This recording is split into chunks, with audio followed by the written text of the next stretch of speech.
এদেশে নতুন করে খুন এবং গুম বেড়ে গেছে। ধর্ষণ, গুম, খুন, অত্যাচার ইত্যাদি বেড়েই চলছে। যদি দ্রুত নির্বাচন হয় তাহলে ইনশাল্লাহ আইন শৃঙ্খলা পরিস্থিতি ভালো হয়ে যাবে।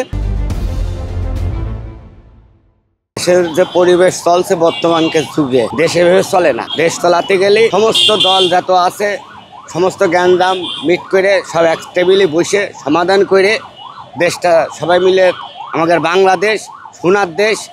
সবার কাছে আমি একটাই অনুরোধ করব, দেশের মানুষের কাছে, জনগণের কাছে এবং যত সরকার আছে আইএসএ বিকৃত গেছে আইএসএ সবার কাছে আমার একটা বিনীত আবেদন যে সবাই মিলে একতা হয়ে আমাদের দেশটা বাঁচান এবং সমাধানের পথে যান।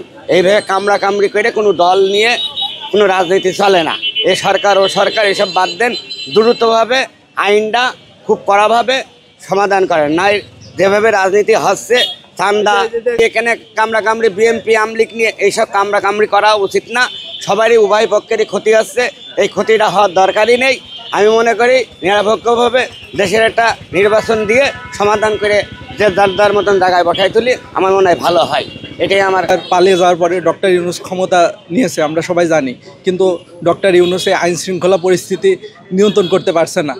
এই জন্য একান্তই নির্বাচিত সরকার প্রয়োজন, কারণ নির্বাচিত সরকারের কথা শুনতে আইন শৃঙ্খলা প্রশাসন নির্বাচিত সরকারের কথা শুনতে বাধ্য। দেশে একমাত্র নির্বাচনই পারে আইন শৃঙ্খলা পরিস্থিতি উন্নতি ঘটাতে। এজন্য দ্রুত নির্বাচন প্রয়োজন। যদি দ্রুত নির্বাচন হয় তাহলে ইনশাল্লাহ আইন শৃঙ্খলা পরিস্থিতি ভালো হয়ে যাবে ও বাংলাদেশ উন্নতির দিকে এগিয়ে যাবে। দিন যাচ্ছে তত আমাদের আইন শৃঙ্খলা পরিস্থিতি অনেক অবনতি ঘটছে। এর জন্য উচিত দ্রুত সরকার গঠন করা। সরকার গঠন করলে আইন শৃঙ্খলা আরও কঠোর হবে। আমরা প্রতিনিয়তই দেখছি যে ফেসবুকে টেলিভিশনে ঢুকলে দেখা যাচ্ছে ধর্ষণ, গুম, খুন, অত্যাচার ইত্যাদি বেড়েই চলছে। যদি একটা সরকার গঠিত হয় খুব দ্রুত, তাহলে দেশের পরিস্থিতি এবং সার্বিক আইন শৃঙ্খলা রক্ষা বাহিনী অনেক উন্নত এগিয়ে আসবে। সব মশার বিরুদ্ধে সুরক্ষা দিতে এলো বসুন্ধরা এক্সট্রিম অ্যারোসল।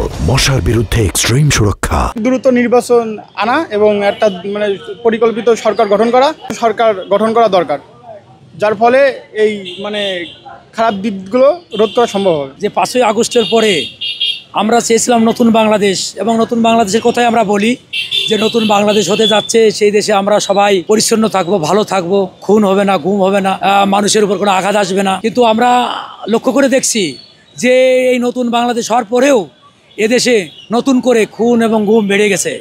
আসলে যে তথ্যটা চেয়েছিলাম যে অন্তর্বর্তীকালীন সরকার আসার পরে হয়তো দেশের অবস্থা ভালো হয়ে যাবে, খুন গুম থাকবে না, কিন্তু আমরা সেটি যে পাল্টা সেটা উল্টা দিকে হাঁটছে। এখন খুন গুম, ধর্ষণ এবং কি অন্যায় অত্যাচার বেশি বেড়ে গেছে। আরও কার একটা দলীয় সরকার, এই একটা গণতন্ত্র মুক্তি পেতে হলে, গণতন্ত্র প্রতিষ্ঠিত হতে হলে একটা গণতন্ত্রের গামী একটা নতুন সরকার দরকার, একটা নির্বাচন দরকার। একটা নির্বাচন সুষ্ঠু সুন্দর একটা নির্বাচন হলে একটা নির্বাচিত সরকার আসবে। সেই সরকার যেই আসুক না কেন, বিএনপি আসুক আর জামাতি আসুক আর যেই আসুক। এখন আমি বলি যে দেশ চালাচ্ছে হচ্ছে গিয়ে ডক্টর ইউনূস, এজন্য ডক্টর ইউনূস দায়ী। তার কারণ এই দেশ তো হচ্ছে গিয়ে এখন তাকে নিয়ন্ত্রণে আছে, এটা তো অন্য কোনো দলের নিয়ন্ত্রণ নেই। এই যা কিছু করবে তাড়াতাড়ি তার নির্বাচন দিয়ে সরে পড়া উচিত তাই মনে করি। তার নাম যদি বদনাম যদি হচ্ছে গিয়ে সুনাম করতে হয়, বুঝতে পেরেছেন, সে হচ্ছে গিয়ে তাড়াতাড়ি নির্বাচন দিয়ে সে এরপরে যে আসবে ক্ষমতায় সে হচ্ছে গিয়ে দায়ভার নেবে। যখন ক্ষমতাশীল যদি সরকার ক্ষমতায় না আসে তাহলে খুব নিয়ন্ত্রণ করতে পারবে না। আপনি যত যাই করেন এর ঘাড়ি দিচ্ছে ওর ঘাড়ি দিচ্ছে, মাঝখানে হচ্ছে গিয়ে যারা ক্ষমতা আছে, যারা সমন্বয় যারা ক্ষমতা আছে তারা হচ্ছে গিয়ে নিরাপদ থাকছে।